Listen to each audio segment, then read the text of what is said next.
Well, this came out of nowhere, didn't it? What's up, guys? I know I said I probably wouldn't do one of these again, but with me working on Season 7, because of my Stomp series, which you can totally watch if you want to catch up, by the way, the extra exposure to Season 7 made me want to rank it because, unlike most seasons, such as 4, 6, and 8, I share very different opinions from most of the community. If you're wondering where exactly my thoughts lie on those, just go look at MLDKF, aka Wolf, and his rankings on those seasons, and a lot of those opinions are mirrored with me except for a few differences. This season though, I've got some things to say about it. Enough talk though, let's get into it. I'm Round 1 Fight, and this is my ranking of Death Battle, Season 7.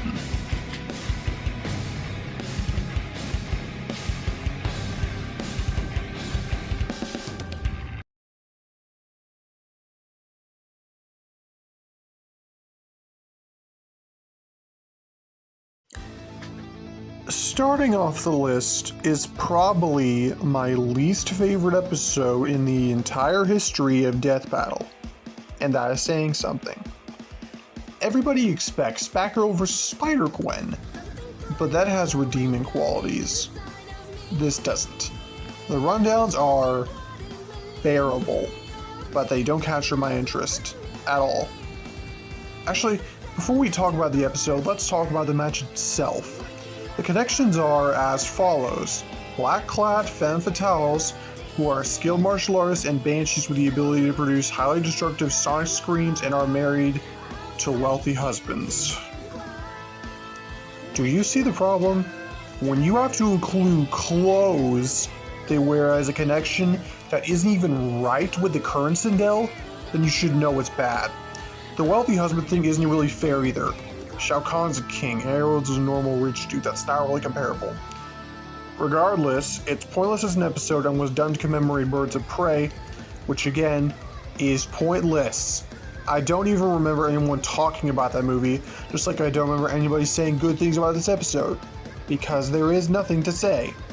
Back to before, the rundowns are just boring and keep reinforcing the bland nature of this match. The jokes aren't funny, and it makes this feel way longer than it should, even though it's one of the shortest episodes this season. And then we get to the, frankly, pathetic fight. It's 2 minutes. 2 minutes!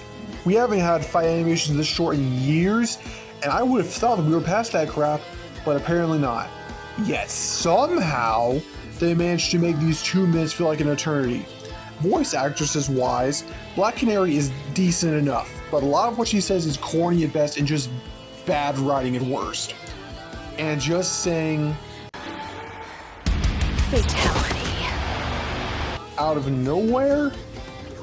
Ugh. It just makes me cringe for nearly everything she says and make her sound more like an edgy teen trying to be cool, though not more than Sindel. Dinah at least had a somewhat good portrayal. Sindel? I can't. I just can't. Look, this is what she sounds like. You cannot take my throne. Your throne, your husband, everything. You have none of it, pretender. And this is what she sounds like here. Insufferable creature, we fight to the death! To top off how inaccurate it is, she has the same dialogue problem Black Canary had, but with a worse performance that makes each line even worse than Dinah's. This isn't helped by the only other thing I could hear in the fight being the music, Sirens of Combat.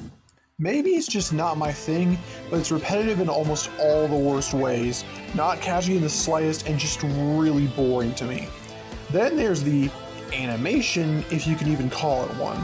Not only is it incredibly slow, but bad animation and writing are here in spades, like with Sindel's hair. I get that it's apparently a Felicia sprite, but that's not really an excuse for how bad it looks and moves compared to sprite work we have in both the episodes before and after this one. His feels slow and sluggish no matter the attack, and the bad music only amps up how slow and boring everything gets. Then the writing goes and has Canary get her ribs shattered and just be fine. Then get her legs slightly broken and scream, clutching it like a baby when her ribs got freaking shattered. the climax of everything is handled even worse. Oh, here's a good idea. Why don't we have a fight between Scream Queens and have the death be a normal punch? I just can't. This episode has so many problems with it that I can't see any good. Even the end puns were bad by boomstick standards. What's more, when this came out, I was salty over Miles versus Static and a newbie to death battle, so I hoped Sindel would win to avenge Miles, only to see this creation, which not only got me mad because of how outright pointless the debate was, them outright saying Dino was 60 billion times faster and over 1 million times stronger, but the match itself, when I looked at the wiki, there's really no reason why this should exist, and while that can be said for a bunch of episodes, at least they actually tried to do something. This just doesn't. Even Liam thinks this is the worst episode he's ever written, and in case it wasn't clear, I'm inclined to agree.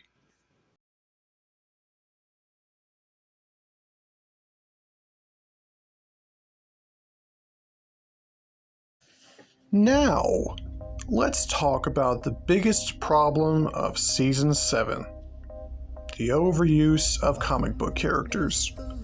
I, for one, wasn't really fond of a lot of episodes because of it, but it wasn't really a problem to me, like other YouTubers such as Nemesis Bloodreich. That is, until this episode came out. The comic overuse might not have been an issue if we hadn't gotten so many mid-fights that just didn't need to happen. Black Canary vs. Sindel was a prime example, but the others at least have decent enough connections and actually try to be good for the most part. This one almost had the same fate. For starters, I want to know what genius really saw this idea and thought it was good. Hey, here's a better idea. How about we take a character weak to sound and pit him against a character with sound attacks? This is literally if Superman fought a guy made of kryptonite, magic, and red sun radiation all mixed into one, and I hate it. Which is ironic, considering it was wrong at the time. It seriously was. Street tier stats go brrr. Even if Venom did win though, this match is pointless. Literally nobody was asking for this when Crona had much more popular options for fights that didn't fall in line with comic characters. But we got this to commemorate Venom 2. Freaking Carnage would have been better, and ironically do a better commemoration job because of his role in Venom 2, along with him losing his sound weaknesses, making this one way better for fighting a vacuum. The episode itself is decent enough. Both rundowns are somewhat interesting, but the real problem I have is with the fight. First up, it's backed by the successor of Sirens of Combat, Madness, and Venom. It has all the same problems the former did, but at least that one was short enough to get it over with. This one is nearly 4 minutes of mind-numbing, boring crap that I just can't listen to. It reinforces how slow and sluggish the animations feel, even when it tries to pick up the pace with cool combos or anything like that. And every power used either lacks impact, looks stupid, or both. Venom's webs do jack, it just make Crona even slower. The sword swings are slow and janky AF, as well as the attacks coming out of them. Venom even uses a worse combo of his Marvel vs. Capcom thing, and overall just acts like a brain-dead moron throughout the fight. He gets Crona in a trap for like 5 seconds and doesn't do anything, kinda just jumps around and gives Crona/Ragnarok multiple times to counterattack, grabs both of them in his freaking tongue, and just smacks him around. Then when he goes and lodges his axe in Crona's neck, he just stops. What even? He doesn't cut through, he just lodges it in there and just waits for Crona to counterattack him. Then he has Crona pinned on the ground and is letting loose tons of axe attacks and just leaves on his own. And then he just says his line thing and stands still to let Crona kill him. Ugh. The voices were decent all around, but the fight is too slow for a 4-minute thing in every regard, the music especially, and the rest of the episode can't save it from being another addition to the crappy comic collection of episodes.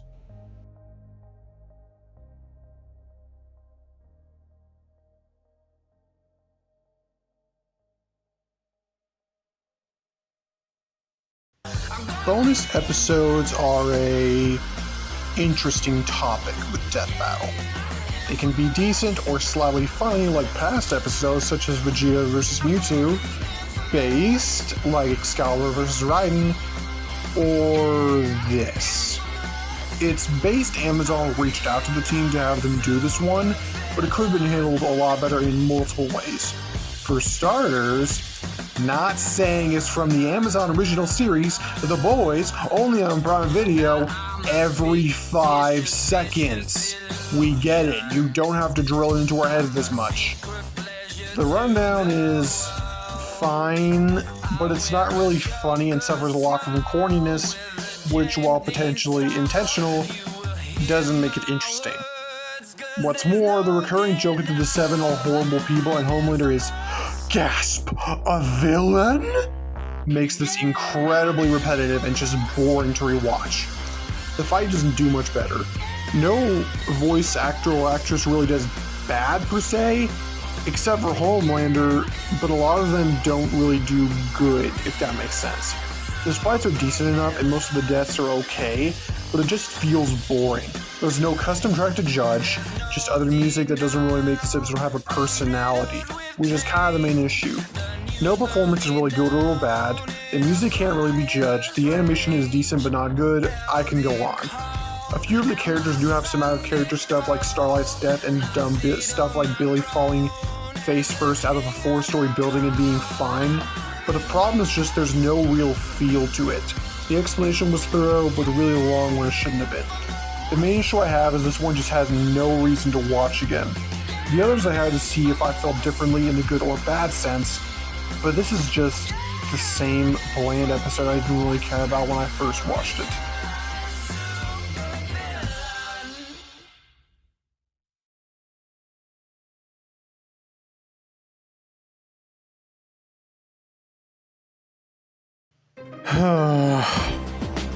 Yet another example of comment overuse that should not have happened. The connections are decent enough, but sometimes you don't do a match as just another one rehashed, especially in a season that you're making 50% comic books. This episode is infamous for the poor quality of the animation, and I'm inclined to agree, but it's got some redeeming qualities. I liked Gwen's analysis a decent bit, and the music chosen for the analyses, I don't know how to say that, were pretty good. Then there's everything else.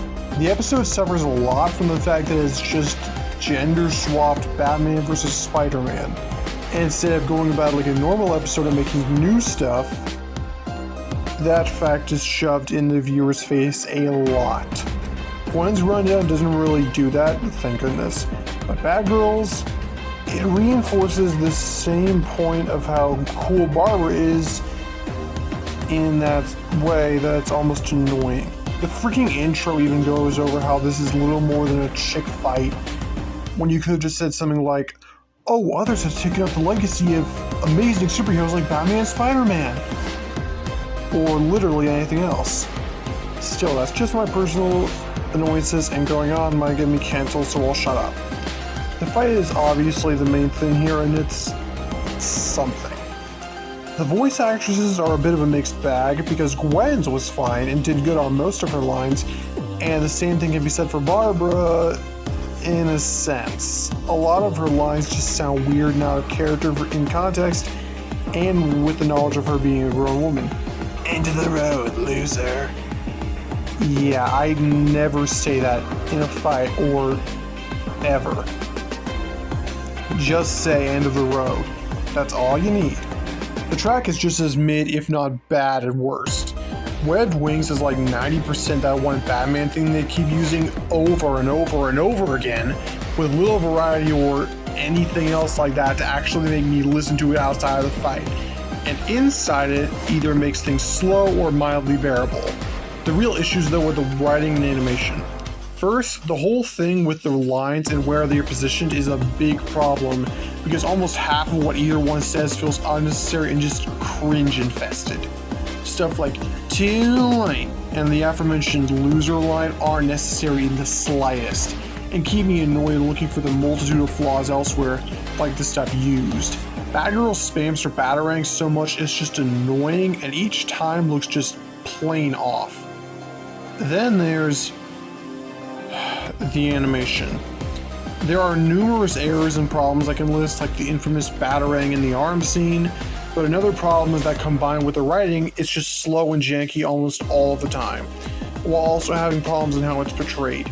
Gwen slightly yanking her webs sends Batgirl rocketing up at like Mach 1, and Gwen freaking lets Barbara stick the Batarang on her chest and activate it over like 5 seconds without doing anything, or, I don't know, catching the Batarang you know is deadly and potentially harmful to you.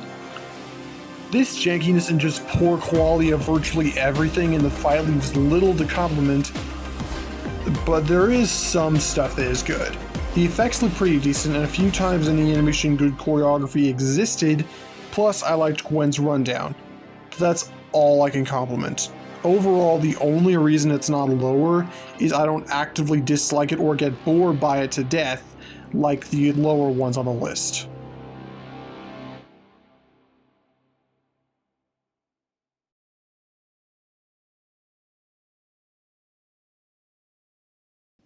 Okay, time for the definition of mid.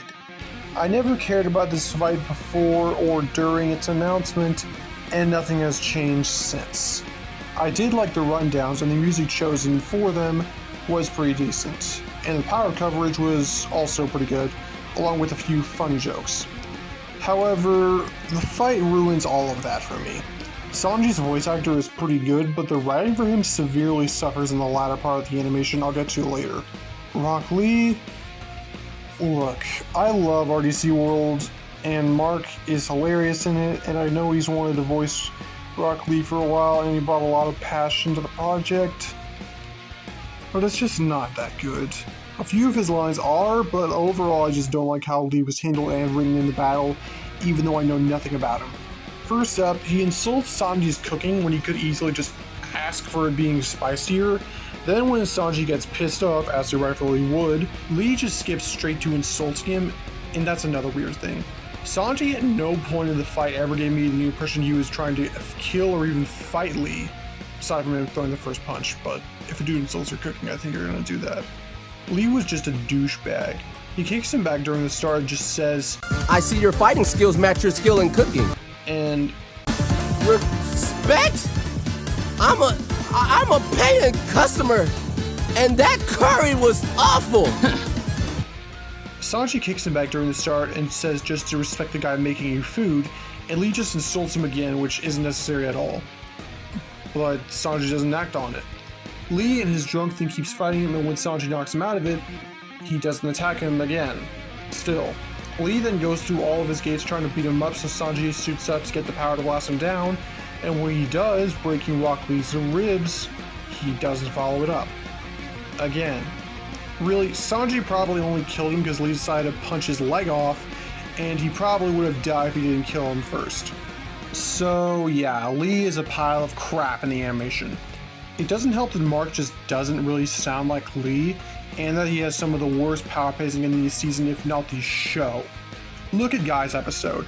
While the fight was longer, he still used 3 gates in the span of like 2 minutes without it feeling rushed or paced poorly. Lee goes through 3 in less than 20 seconds. The bad writing goes further in Sanji's dialogue and his comeback. When he goes JoJo, it's just corny, and the last one would have been better if they left it as, looks like mild suited at best. But no, it had to be extra corny. The writing of their actual fight isn't too bad, but the animation is. Their kick clash is just weird, and Sanji's Diable Jam is pathetic. It's not really fast-paced, just and the music doesn't help either. Full Course Will is kind of the same thing over 3 minutes with no real change or hype up to the music. It's just That's mostly the episode in a nutshell. The rundowns are fine, but the fight just doesn't have much going for its good portions and even less going for the bad ones.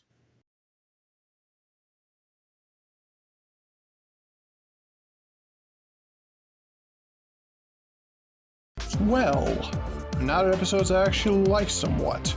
This episode is infamous for some of the most wasted potential in death battle history. It was pretty much the most popular cartoon match for years, and its result as an actual episode was pretty mixed. The rundowns were decent enough, nothing really funny, but solidly charming, and they cover character and versus stuff pretty well. The fight is a fight. The voices were decent enough, though neither really sounded like the actual character. Well, Jake did a few times, but not exactly in the same way. The animation is a very mixed bag. On one end, the sprites look fine and mesh well enough, but Jake is way better than Danny's. Their powers were used pretty well and the dialogue is decent, but the other stuff,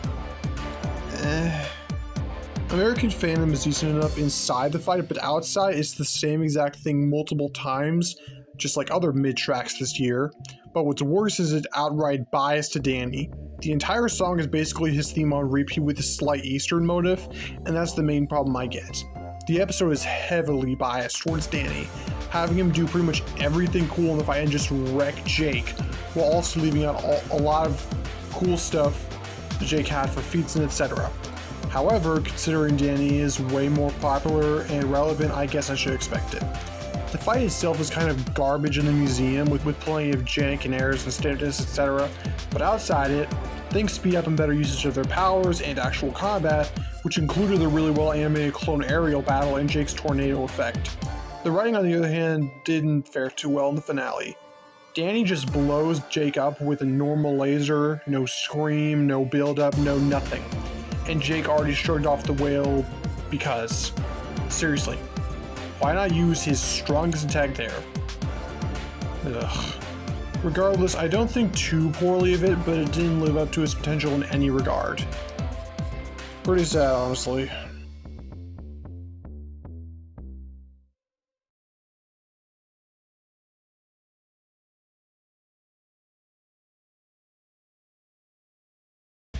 This episode is kind of the biggest reason why people don't like Danny versus Jake. Pretty much everybody wanted it to be hand-drawn, but this episode took that spot, unfortunately. The analysis were decent, nothing majorly funny, good character coverage, etc, moving on. Rhodey's voice was decent, and Genos did a pretty good job, especially in his screams at the end when he was about to self-destruct. Though I don't know why he didn't say incinerate, considering that's one of the main things people know him for saying. Writing was fine, and the track, KO Computer, fit well enough, and I kind of like it outside the fight. So far everything's pretty good, nothing really memorable, but then there's the actual animation. It's pretty stiff and doesn't really look good in a lot of ways. For example, Genos jumping between those rocks felt pretty stiff and floppy at the same time, and the anime style clashes are the same exact frames replayed over again. The overall episode just had no reason to do this, and it would have been just as good as Sprite, but instead it was just the epitome of mid thanks to this boring fight. Danny vs. Jake should have gotten hand-drawn, and that's that.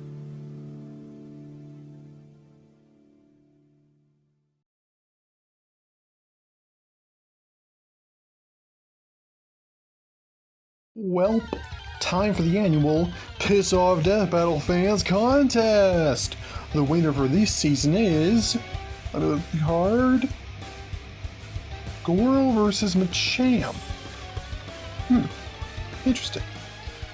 I didn't really care about this when the episode came out because I never played Pokemon, and Goro was mid to me the few times I saw him before.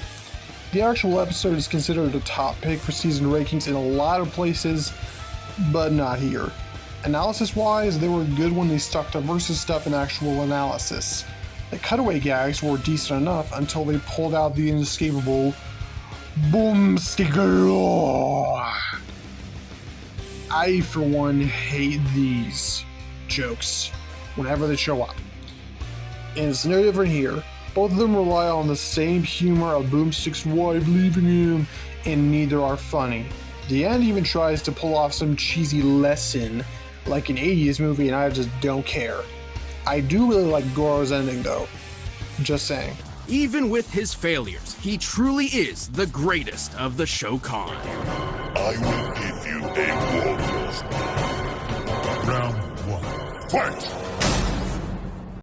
The fight itself, it doesn't capture my attention. The writing never really has them do anything to justify the whole forearms bit. It's hyped up as that in several mid-jokes multiple times, but the choreography never does anything cool or unique with it, just average arm stuff with extra cheese. The moves and techniques were good enough, but in between them is just a more mid hand-to-hand. Speaking of mid, track time. 4-finger death punch, or 4-fist death punch, I don't care. Just doesn't capture my interest or hype me up for any part of the episode, and I just don't care about it. Voice-wise, Keston Howard did a pretty good job as Machamp, but Goro just didn't sound all that interesting or get too many good lines. That's kind of the main issue here. The episode is practically Machamp feat Goro. Pretty much all good moments in the animation come from him or his moves. He dominates way more and just wails on Goro pretty much all of it, and they make Goro weaker in the post-fight explanation than in the analysis for some reason. Them relying on someone who says the same exact thing multiple times can be funny, but here it just adds to the meh factor, makes it repetitive, and does not make it any more interesting. The animation doesn't help this either, and nothing really hypes me up or gets me interested. It's just boring. It's only higher than Danny vs. Jake, however, because there's no wasted potential, and the fight was a tad more high octane.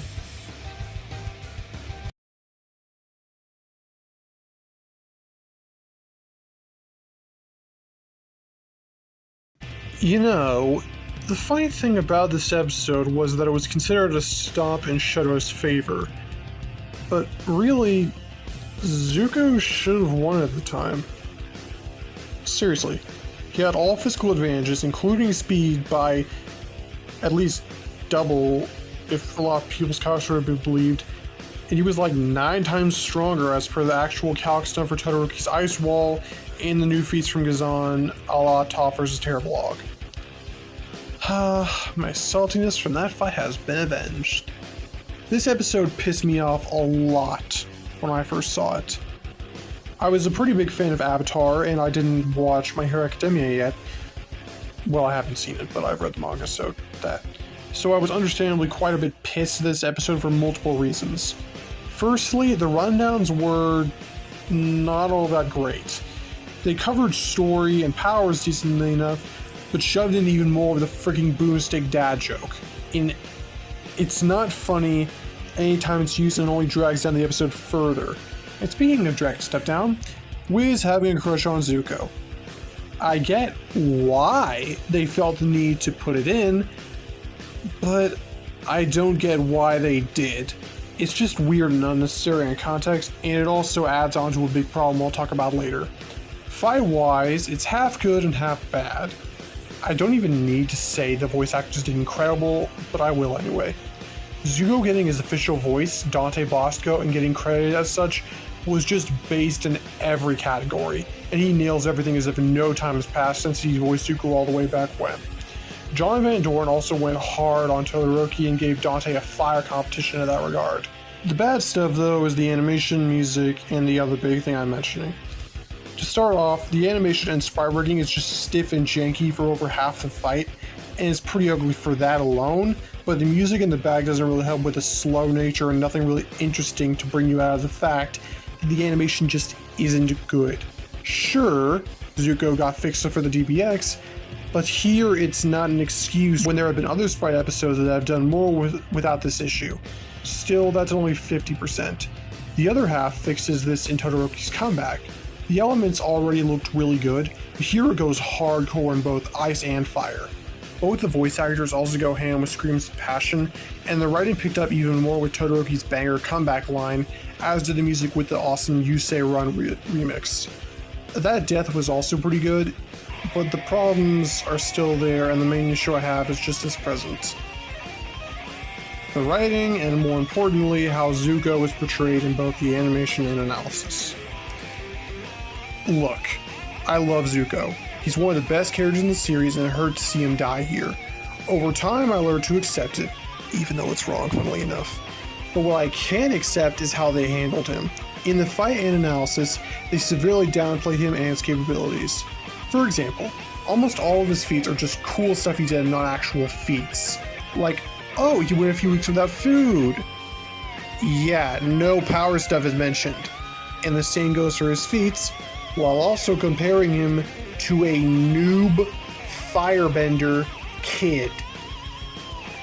Then they ended with no cool line or anything, just a joke on him being simped for and his haha funny line, even though he has way more cool lines to draw from. But Todoroki doesn't get this treatment, despite how his fan base reacts to him. And then the fight comes and Zuko gets shafted even harder. Todoroki fighting him like that doesn't give any logic, same with his Endeavor line after. He was way past that kind of edginess in story, and here is just annoying. In the end of the fight, they have Zuko getting trapped like that, when he could easily break out as he did literally 5 seconds earlier. And in the post-analysis, he gets another whiz cringe line, and I just don't like it. Zuko is more than a guy that a fanbase loves. He's an actual character with actual feats and actual development, and he shouldn't be treated like less because of people simping for him. Todoroki at least gets out of it, but still gets reduced to this early seasons / story version because reasons. I'm probably rambling at this point, but the few good things this episode has get smashed down by all the bad things and just poor examples of writing for both characters and in the analysis.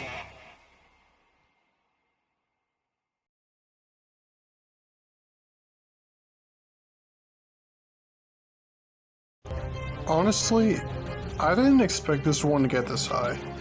It's a pretty mid-season finale, yet another meaningless DC versus non-DC episode, and I don't care for Diana or She-Ra that much. But here we are. Analysis-wise, both of them were pretty charming and had some slightly funny stuff, along with good line deliveries and things like that. Music was pretty good too. The actual fight is a different story though.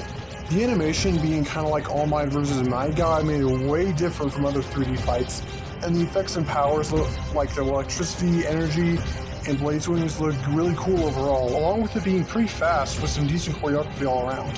The voice actresses also did a pretty amazing job, all things considered. Whether you look at Wonder Woman being a returner with a better performance, or She-Ra being a great take on a classic character without a current voice. Writing isn't that great, and Wonder Woman kind of acts annoying in the start of the fight, but after they get to the Force, things will really take off. All that speed and effect stuff comes in roaring in here, along with really cool usages of powers and the scenery. Backing all of this up is a pretty good track, Princesses of Wonder. I'm not going to go out of my way to listen to it, but it's one of the better non-lyrical tracks this year and brings a lot of impact to the fight. The ending's pretty cool too. It's honestly just a really good okay in my ranking, with nothing really bogging it down, but nothing bolstering up to the heights of other episodes this year.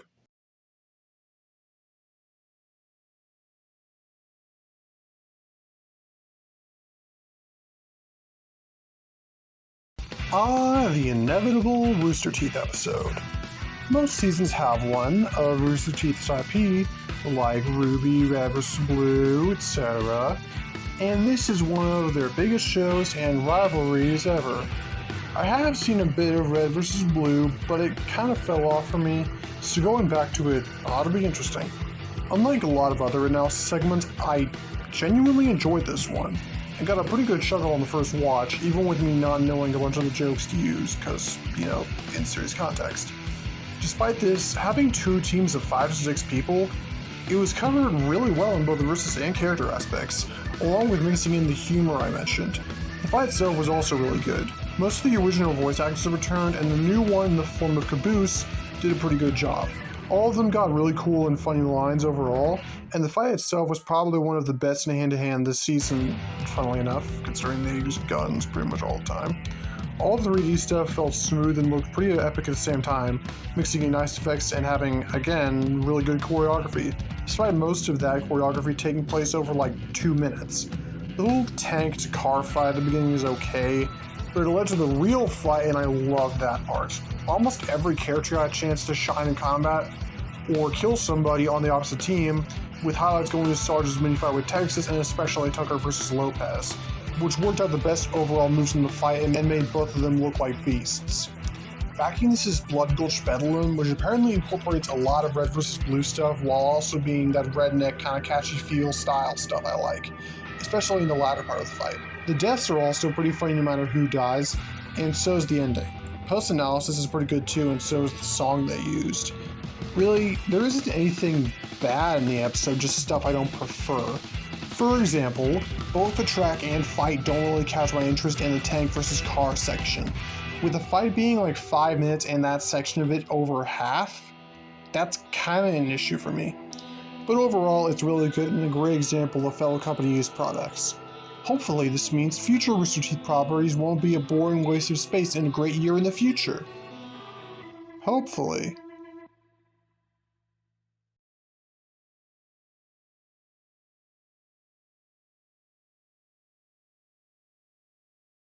The opening of a season has to be something good.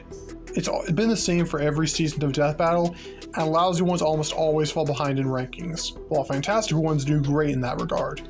So, where does this one fall? First, we see Wiz and Boomstick. Oh, holy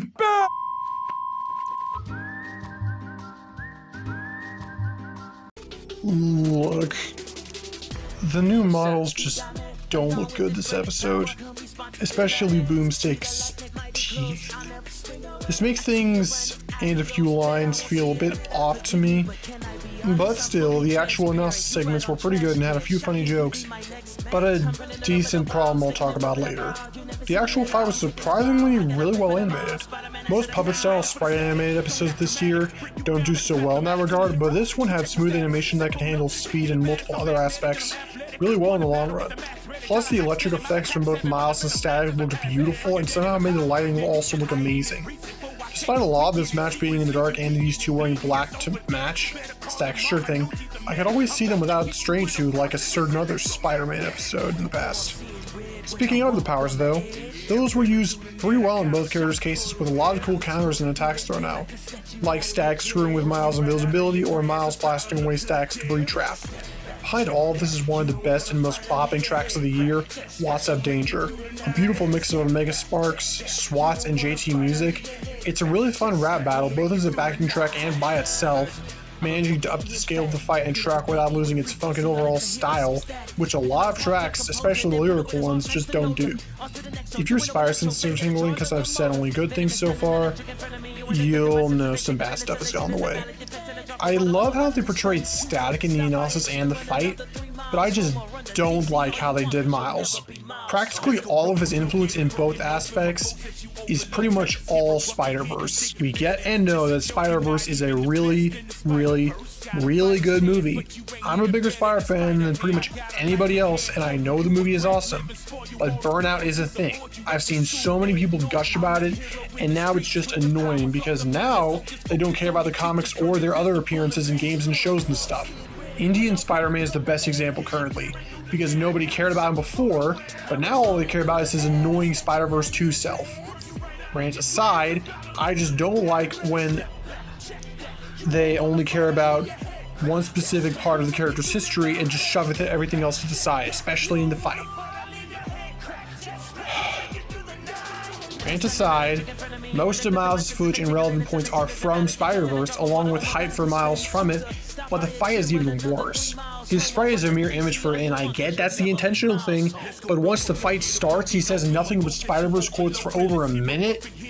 I could get over this if he at least had an accurate voice, but this is about as good as an impression as Mark with Rock Lee. But at least Mark was passionate about it and it shows in there.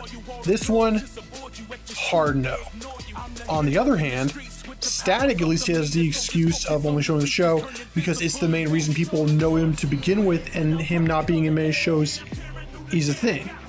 In the same vein, his voice actor did fantastic and was like a mirror image for the show's voice, while also having better effects and sprite work than Miles does. To sum it up, basically, Virgil's stuff is fantastic, but Miles is just hyped up Spider-Verse crap without quality to back it up, and he's playing second to Static in literally everything. Because of this, I can't rank it any higher than here, and frankly, I don't really want to.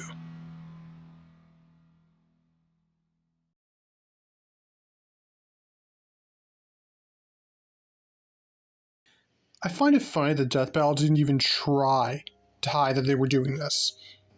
There was a poll at the beginning of the year, apparently, asking who Red Hood should fight, despite them and the entire Dan community knowing exactly what the answer would be. And they showed Bucky as a teaser in the latter half in live action. Yeah, real contest of who they're gonna fight. Not complaining though. I was waiting a long time for this, and it's kind of disappointing initially, but it more than made up for it. Bucky and Jason's rundowns weren't really top tier in this season especially, mainly for the excessive corniness in their lines, which probably is just a me thing. Jason's mostly escaped this and had a few funny jokes, but remember that like a feats problem from Zuko vs. Todoroki? This had something similar and it made the conclusion seem a bit weird to a lot of people, even though realistically it isn't. But both ended pretty good. Though they did still have the problem of not being good enough to go back to. The fight though? It's fantastic. Where to even begin? I guess the shortest thing to talk about, which is the music, Red Winter. It was a straight up banger to listen to in the fight, managing to be fast paced in their combat, slow and eerie during the stealth scenes, and overall really fitting for the type of fight these two had. Compared to the previous live action fight and its track, Devil of the Night, I prefer that one a bit more because the theme was better and I like the instruments used in it more. Other stuff though? Both Red Hood and Winter Soldier were portrayed by amazing actors and both looking like the characters and acting like them too. And speaking of that aspect, the costumes, set pieces, and overall area the fight took place in were all top notch, and it doesn't stop there. The effects used while brief were really good, and both the fighters got a lot of personality despite not speaking much, especially for Bucky who had only one line. Going into it though, the best aspect is by far the choreography. The rapid and fast-paced combat of their hand-to-hand and weapons used were just right and borderline perfect in multiple areas. The early parts of the fight were already pretty good, but once they went to the kitchen to fight, it was all uphill. The knife fight was paced and done so well, it's genuinely my favorite part of the fight, and so is where Bucky pins him against a wall and starts pounding on his face with his arm. That sounded weird in the beginning. When Bucky slammed him against the wall, eventually went to just punching his face multiple times. Chef's kiss. There's multiple moments of that kind of hype choreography and just raw showcases of Bucky's arm, but the peak comes right after. Jason knocks out Bucky's arm and you'd think it would turn things in Jason's favor, but then Bucky finds a crowbar and uses his PTSD powers to make Jason relive his own death as Joker laughs in his head. When I saw this, it was utterly awesome in every way you can think of. Scenes like this are either non-existent or heavily reduced in current death battles, but this went above and beyond with the slow build-up, glitch noises, music flying up, Jason's actor doing a banger job yet again, and Joker's voice, who by the way was also Batman in the beginning, sounding just as Hamill-esque as I like. Jason even sounds like a kid as he screams to sell just how much pain he's in, emotionally as well as physically. Right after, both just wait a sec because they're tired, and Bucky brings his arm back and Jason busts out the Venom. I kind of like this approach to the fight. In the post-analysis, they gave off the vibe that Bucky was like 10 times stronger and Venom even the odds. But in the fight, Jason played smart enough to whittle Bucky down and pull out the Venom when he got tired, and this leads to Jason getting a solid edge in the end and Bucky getting to put his skill to the test. The up-close combat packed a lot of strong, meaty hits, and both got chances to show off what they could do. Also, I don't know if this was intentional, but Bucky weaving Jason and then punching his gut reminded me a lot of Cap vs. Loki in the first Avengers movie. Just a thing, I think. It's cool.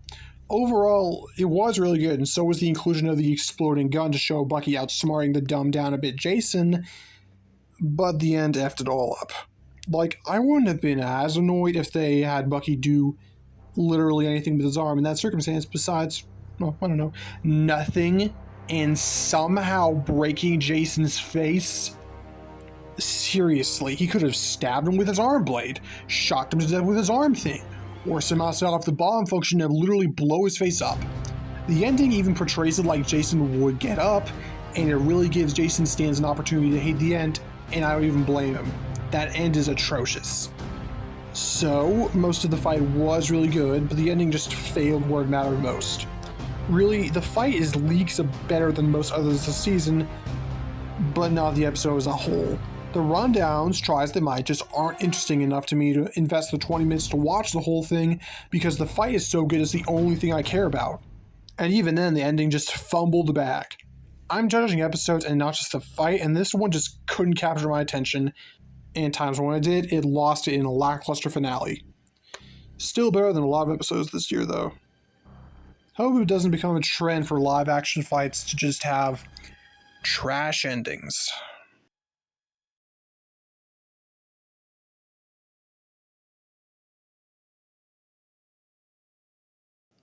A season finale is supposed to close out both the year and, well, the season with a bang and a spectacular finish. A fitting end to this run and step into the new. And since this year was 2020, aka Hell on Earth and or the Apocalypse, the finale was going to be something else no matter what. And what we got was another comic book episode, making this season 50% Marvel / DC, and pissing off a lot of Death Battle based YouTubers. The episode, though, it was interesting. Hulk vs. Broly started pretty good. Both rundowns were fairly well organized in going over the characters, story, and powers in a fluid and dynamic passion that, despite the episode's longer runtime, wasn't really a problem because it was actually really good.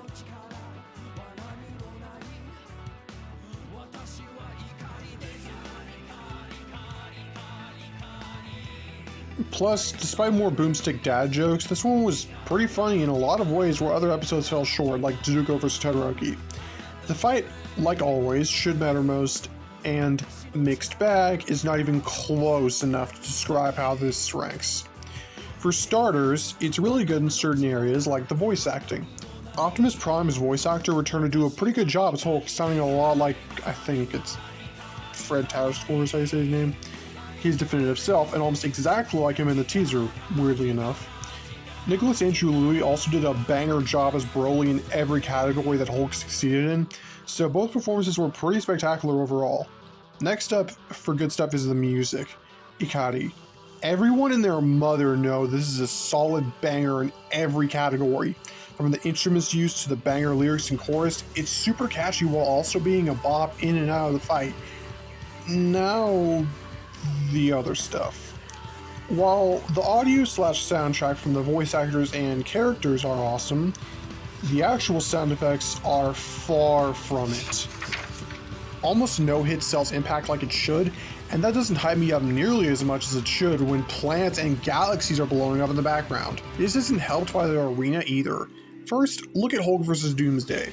While this one didn't have the whole two wrecking havoc across the universe bit, it still has a lot of impact because of the environment and debris used. Just Doomsday super drop kicking that bus had more impact than a planet blowing up in Hulk vs. Broly, let alone the later hits. SFX and environment in that one did their job and made powerful hits feel powerful, not like poor replicas of what they should be.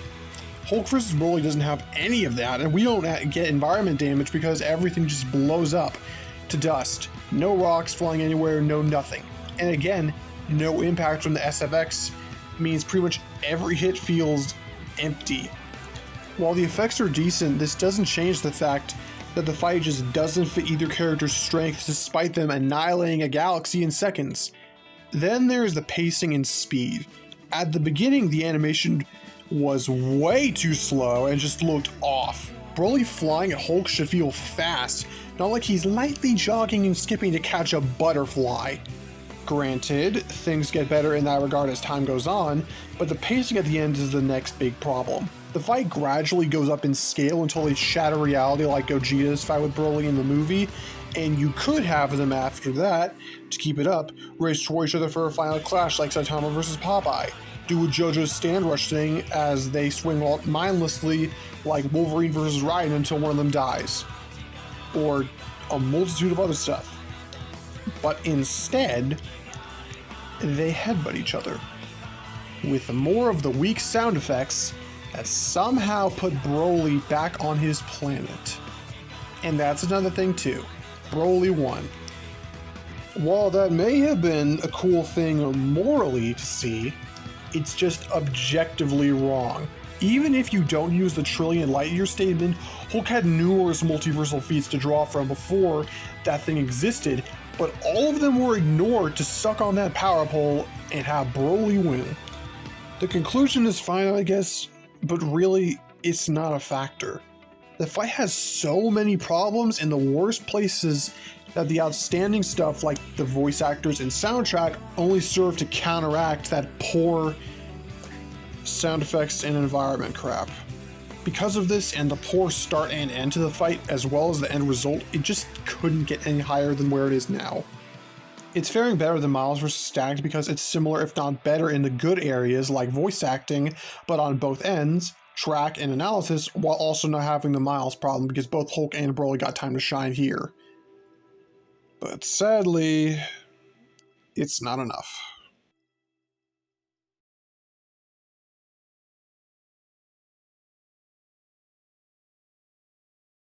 Speaking of Dragon Ball episodes, look where we are again. Beerus vs. Galaxia was a pretty exciting match for me because I had seen a bit of Beerus and he was pretty cool to me at least. Someone who wasn't really a villain that was stronger than the hero while also being a cat who loved food enough to spare Earth so it could eat its best dishes. Yeah, he was pretty funny and cool to me. And I really wanted him to mop the floor with Galaxia because of that. Going into the actual episode, I really liked what they did with both rundowns. They flowed really well, especially on Beerus' side, and I laughed at jokes in both multiple times. Moving on to the fight, it's pretty much perfect in every way. The animation is fluid and the effects look spectacular. Each hit feels fast and impactful and deadly, and scale and environment were used really well, and the music, Gods of Destruction, was a bop in the fight, especially with the chanting Hakai shouts. All of this gets amped up even more by the utterly phenomenal voice acting. Both River Karnov and Blythe Renee killed it as Beerus and Galaxia. Both went beyond in the power of their screams, dynamic lines, and truly becoming their character. And all their lines were also amazing. Really funny multiple times, like the comeback finisher. Beerus' line is one of the best comebacks of the season and the entire show. I'm talking TJ combo and Iron Man levels. It's just that good. Really, a lot of this just doesn't have things to point out that are bad, but this part is where the stuff I like more matters in ranking them. And unfortunately, this one falls short. The track, while really good inside the fight, is far from a good listen to me outside of the fight. This kind of goes throughout the episode in other ways, where the relatively slow way it takes itself makes the seem a bit long to me and not worth a watch of the full thing, sad as it is. Almost as sad as Toei being Toei and taking down the episode.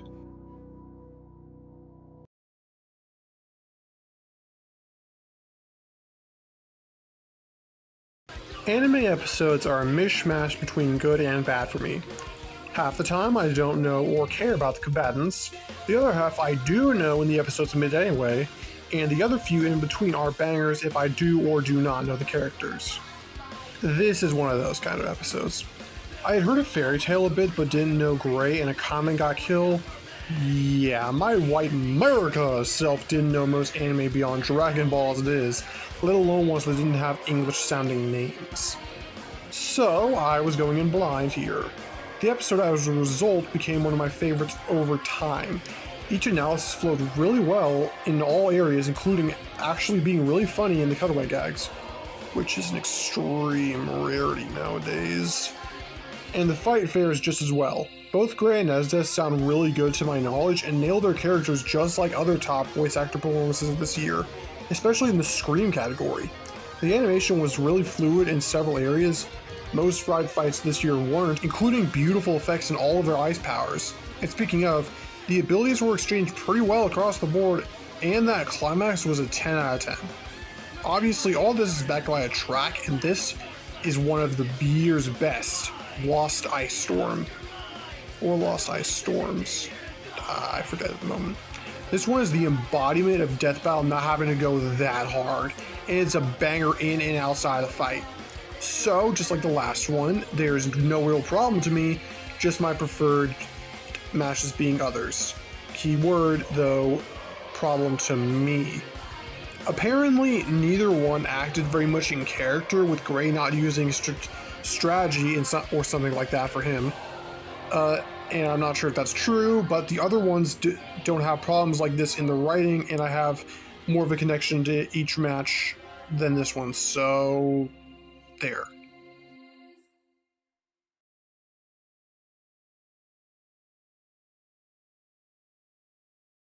For future reference, when it came out, I hated this episode for having cable and one of my Contest of Champions mains lose to that joke of a hero, Booster Gold. It was one of my least favorite of the season because of my pettiness, but looking back, 14 to 15 year old me was kind of an idiot. This episode is amazing. Both of the rundowns are really well put together, filled with cool lines and funny jokes to boot, but these feel a bit more charming to keep the viewer in despite the episode length. And these are already better than most of the season, but the fight, obviously, is what really kicks things into high gear. The animation and sprites are spot on and flow better than a large portion of the season by that alone, but mixed in those gorgeous effects and lighting, brilliant uses of both Cable and Booster's powers, and it again goes leaps and bounds beyond most of this season. Similar stuff is true for both voice actors who nail their roles and get really cool and funny lines. Booster's haha funny meme line is genuinely pretty funny, and the sole personification of any Death Battle combatant whenever they need a random power they've used before. Cable's lines were all really good and bounced off well with Booster's, especially at the end where he just accepted his death and spent his last moments roasting his killer, who gets annoyed visibly at this. This sort of differing personality thing made this a lot more entertaining than the other opponents Cable could have had, and more so than most others of the season. But what really builds it this high is the music. Days of Booster Past. It's everything I want in a non-lyrical Death Battle track. Funky, catchy, fits the fight well, a bop outside of it, etc. Really, the only reason that's down here is because the rest are just better.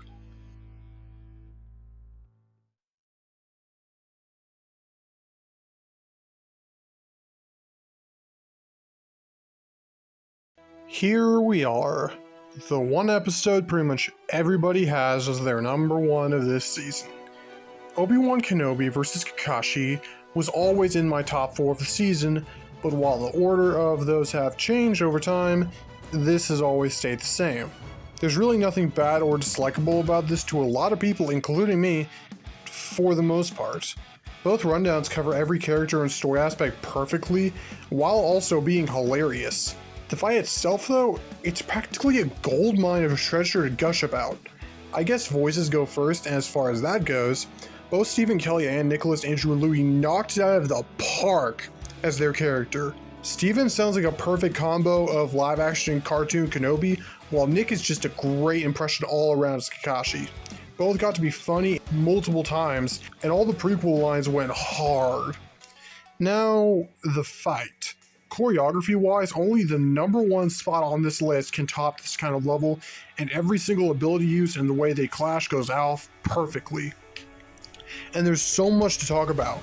Kakashi resisting the mind trick and getting a killer line, Obi-Wan getting a good old taste of after trying the high ground attack, then getting out in a just majestic scene with the Force, and I'm still not done.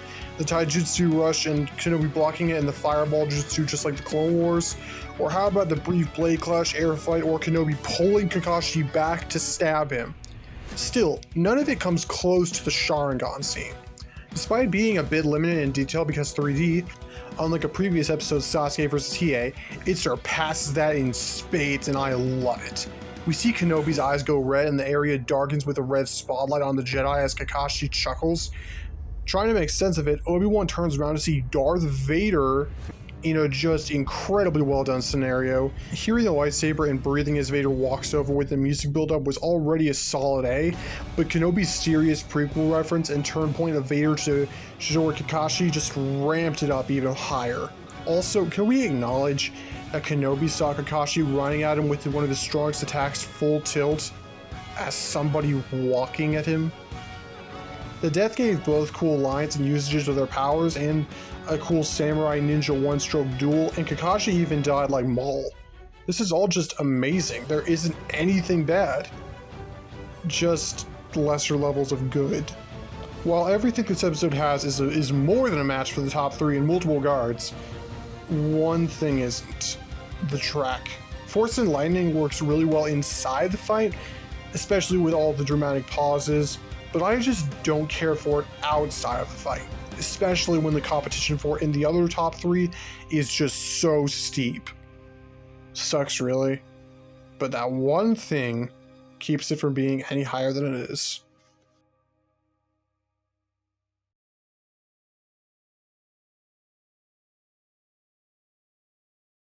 Thing about this one, I originally hated it because Sonic lost and Flash, yet another DC guy beating out a non-DC character, won. Plus, it came right after Zuko vs. Todoroki, where I was already pretty salty. Oh, and to top it off, I got spoiled for it. Literally the minute before I saw it. Thanks to this idiot. And I thought that thing I saw was just fake initially, but after watching the real thing and finding I was legitimately spoiled, it royally pissed me off. Then, weirdly enough, over time this episode became my favorite of the season. But now, looking back, this is where it belongs. First off, in order for me to research multiple characters in Archie Sonic a while ago, I just read the entire comic line of Archie Sonic, including all spin-offs like Archie Sonic Universe, etc. And I loved it. While I didn't really like Sonic because of his Gary Sue typeness at times, overall he was pretty decent. But now that I know all this, my opinion on this episode has changed a bit. First off, the rundowns are pretty decent, but a bit flawed in Wally's case. A lot of jokes just didn't sail to me, whether by just not understanding it or actually knowing the joke, and it just didn't interest me. Sonic's is way better in this regard and handles verses a lot better in context, and actually knowing all this stuff for him helped me like it more. Even the music chosen for it was better. Moving on, the fight is really good in multiple areas.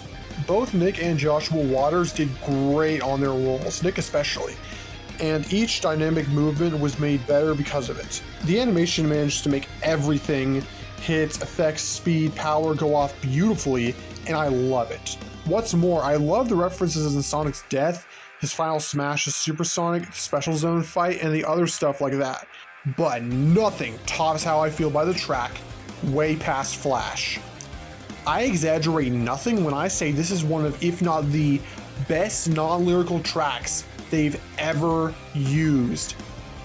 Hats off to you, Brandon. It's a straight bop. It's funky, it's filled with multiple song references, and it's just a banger all the way through. The one thing this episode has that can even compare to that is the overall debate and theme of it.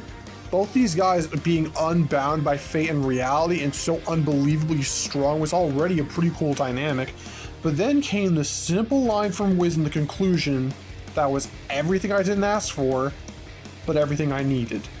Personally, I was expecting the opposite result. Against almost anybody else, Archie's version of Sonic is practically unbeatable. But across a greater percentage of possible scenarios, Wally just happens to be the exception. Wally being the one exception that could take down Archie Sonic made this debate be one of the main reasons I like the episode so much. And that's one of the main problems. I got so wrapped up in that aspect that I stopped thinking of the overall episode and forgot the flaws it had. The big ones being how mid Wally's side of it is and the somewhat wasted potential. It's not that I didn't like Wally's segments and all that, it's just that I liked Sonic's a lot more. His analysis had better music and handled itself better, his voice actor sounded more like the character, and the track was like 90% Sonic stuff. It's basically Miles versus Static in that regard, but if Miles was actually good and not heavily revolved around one specific thing, and Static was just good all around. Wally just doesn't live up to his full potential in a lot of regards, and the same could be said for the actual fight. In the rundowns they mention all this crazy reality warping and crap they can do and pull off, but in the fight, most of what Sonic does is just act like his base game self. In the beginning, ramming Wally and not showing off any of his force fields, phasing, energy blasts, etc. And while Super, the same thing happens. Ultra gets to do more, using his molecule powers and trying to wish Wally away, but as a cost, Supersonic stuck around for like 30 seconds, which after reading Archie and finding out Ultra stuck around for like 2 issues spread out across hundreds, while also being implied and shown to be weaker than Supersonic, I can understand why people are a bit mad at this, even though it's not a main issue to me. Wally, on the other hand, does a lot of the stuff, charging and using kinetic energy, stealing Sonic's speed, phasing, time travel, infinite mass punch, etc. But a lot of it itself is standard Flash stuff. Reverse Flash has the same problem later. It's really just the average stuff you'll see people using in a Flash fight, and none of him phasing into alternate dimensions, or I don't know, moving so fast he outruns the freaking Speed Force or something like that. Yeah, it is a thing, a lot of these abilities matter in the fight, but more broken and obscure powers just like Sonic, they just don't show up. This wasted potential bogs it down, but it's still really good, and more than worth a watch, assuming you can understand the ending just on the first watch, like I did.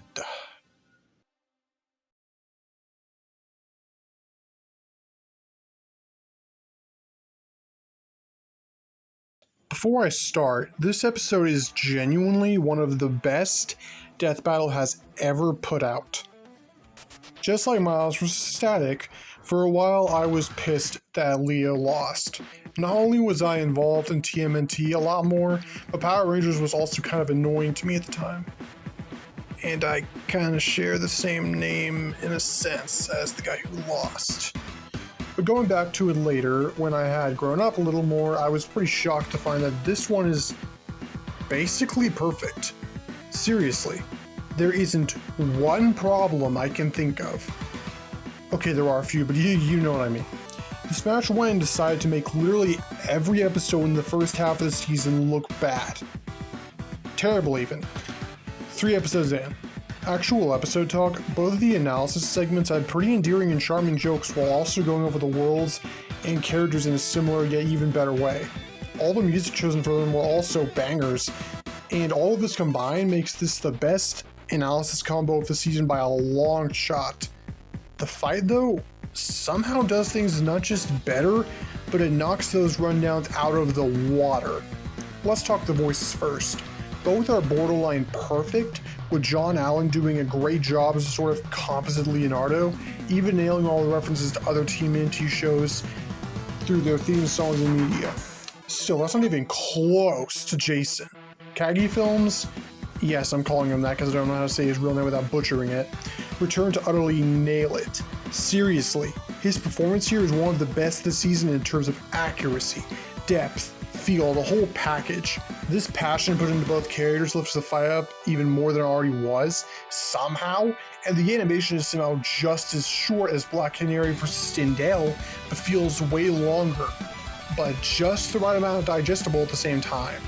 Speaking of animation, it's nearly unparalleled. It flows brilliantly, has gorgeous and vibrant effects in every attack used, energy or otherwise, and it sells speed and power and impact like a $100 game you find at a thrift store from a poor schmuck who doesn't know any better. Okay, that was a weird example, but it's really good. No one else's? Choreography and writing. It manages to let both use a decent amount of their arsenals, but even better, it lets them use it in character. Jason morphed and used his later weapons just like the analysis said when he needed to, and it flowed fantastically with Leo's weapons, which, rather than direct power-based like Jason's, were usually using his smart/ninja skills to one-up him, along with the just pure TMNT feel in moments like him using his shell to block hits, or quoting TMNT stuff from multiple shows. Same with using the environment to get ahead, like the trash can, street light, and even the sewers later. I could go on, but the point is all of this captures the soul of both characters in almost every regard that mattered, and then meshed it all together seamlessly in animation, writing, voices, etc. And as if that couldn't get any better, then there's the track, Teenage Morphin Ninja Power. Look, I'm a sucker for retro video games. Shinobi, Punch-Out, Ghosts and Goblins, Contra, Streets of Rage, it's all there. So you know this is hard for me. Mixing the themes of both shows in the style of a 90s arcade game not only was genius, but it bumped up the sort of timelessness feel of this episode and made a watch for it even better. Honestly, in terms of quality, I think this is the best episode this year. But it's not my favorite for one reason. Despite John Allen's epic job as Leonardo, he doesn't really act or sound, in a sense, like Leonardo. At least the consistent version. I'm not saying all Leonardos are goody two-shoes to a T, like the 2012 one, for example. Heck, IDW, Comics, Mutants, and Mayhem, and a lot more sources of TMNT have him acting like he does in the fight sometimes. Not the whole time. Really though, that's the only flaw here. And since it is, I'd say any future TMNT episode is in good hands. Looking into your Raph vs. Inosuke.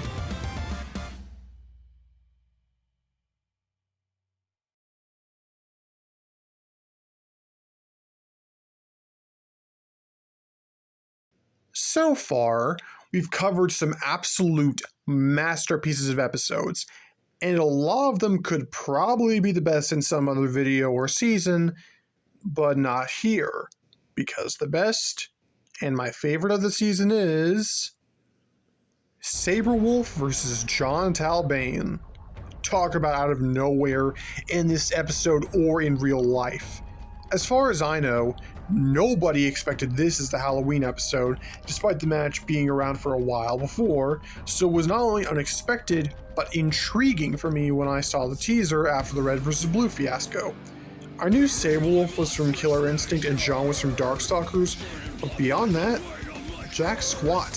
Slowly learning about the characters before the episode dropped, my hype got slowly built up, both because of the match and because it was the first time we got a true Halloween episode. Sure, you could say the same thing about Gandalf vs. Dracula, but this one was the first to truly embrace it. Plus, what better way to celebrate Halloween than a werewolf fight?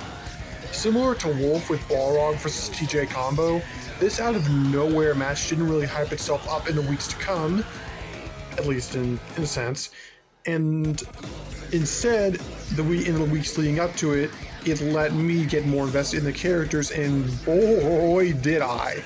Sabrewulf was already pretty cool to me by virtue of being a demon werewolf, but Jon was just amazing as a character. He looked like a warrior.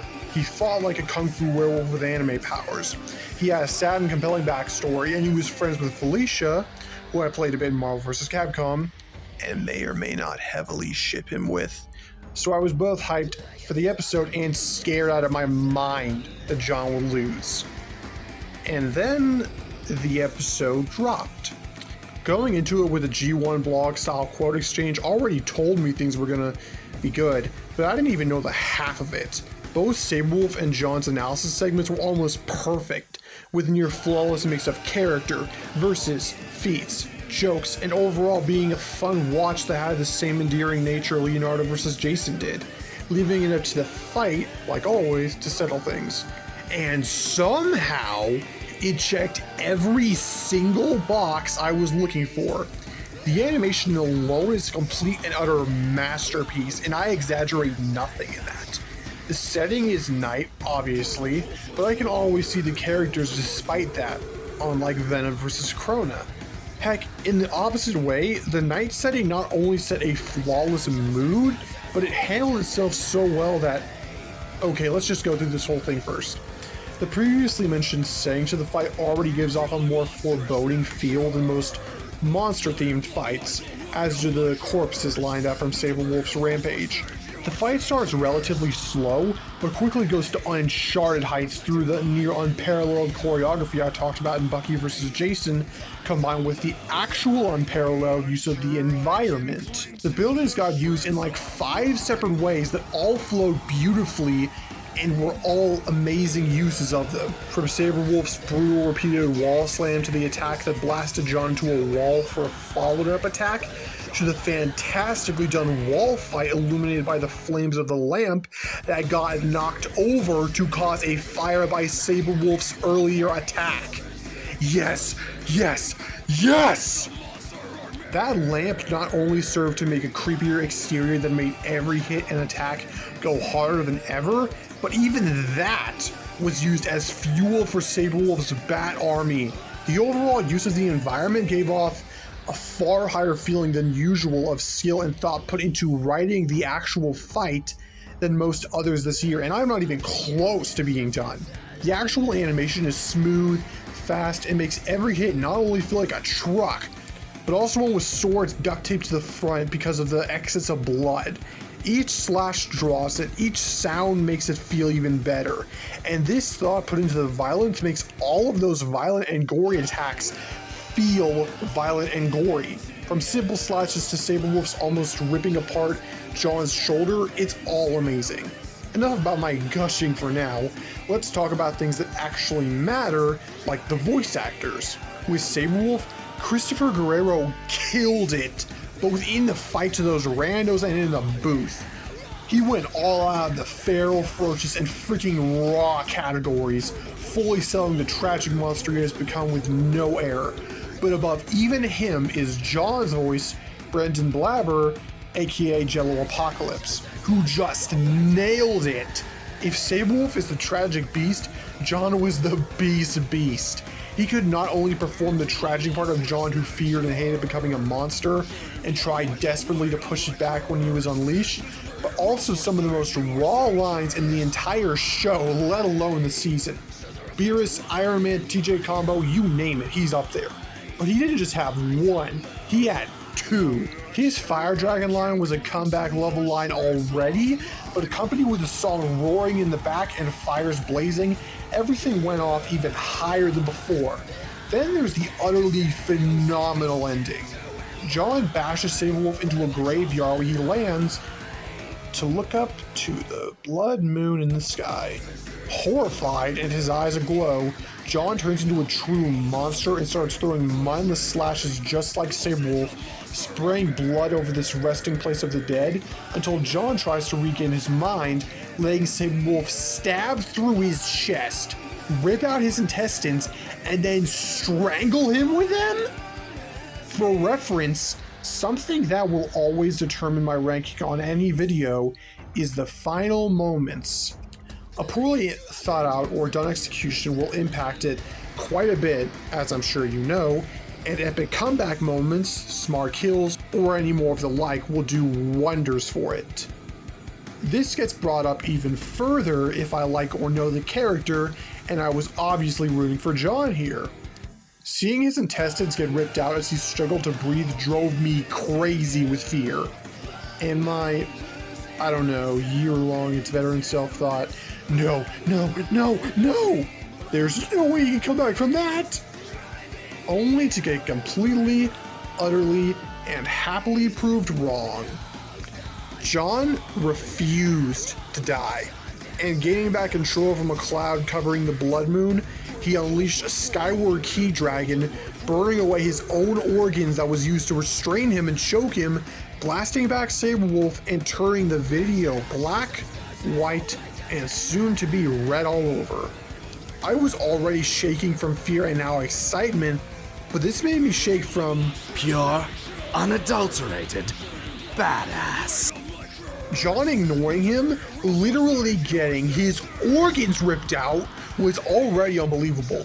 But then the clouds split a final time to shine the blood moon on a beautiful and hauntingly hand-drawn Jon, who brings the second Beer Iron combo level line, I'm no monster, but tonight I'll make an exception.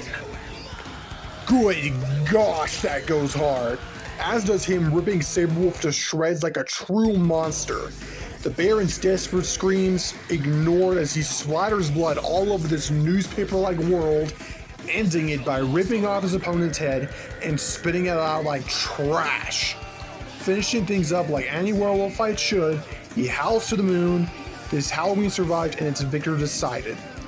Hype barely even begins to describe this one, and that's because, unlike most other episodes, it all serves to bring the other stuff higher, making it all better and continuing to do so.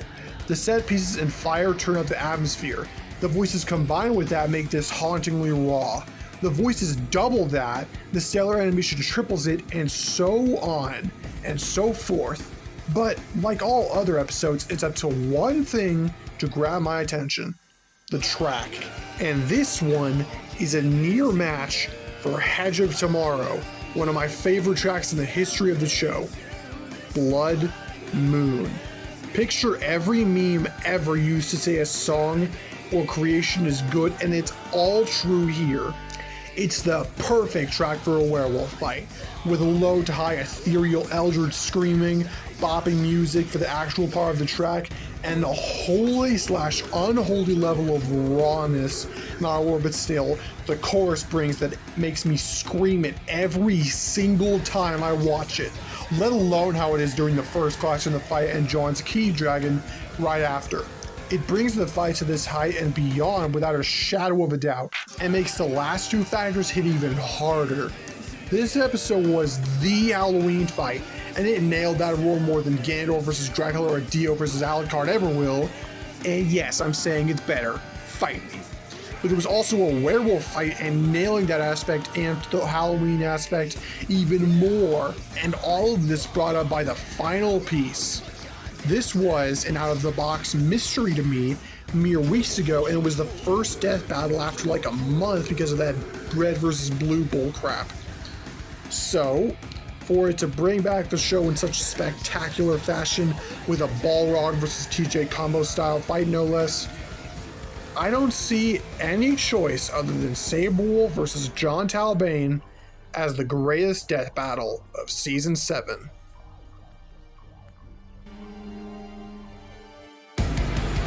I'm no monster, but tonight I'll make an exception.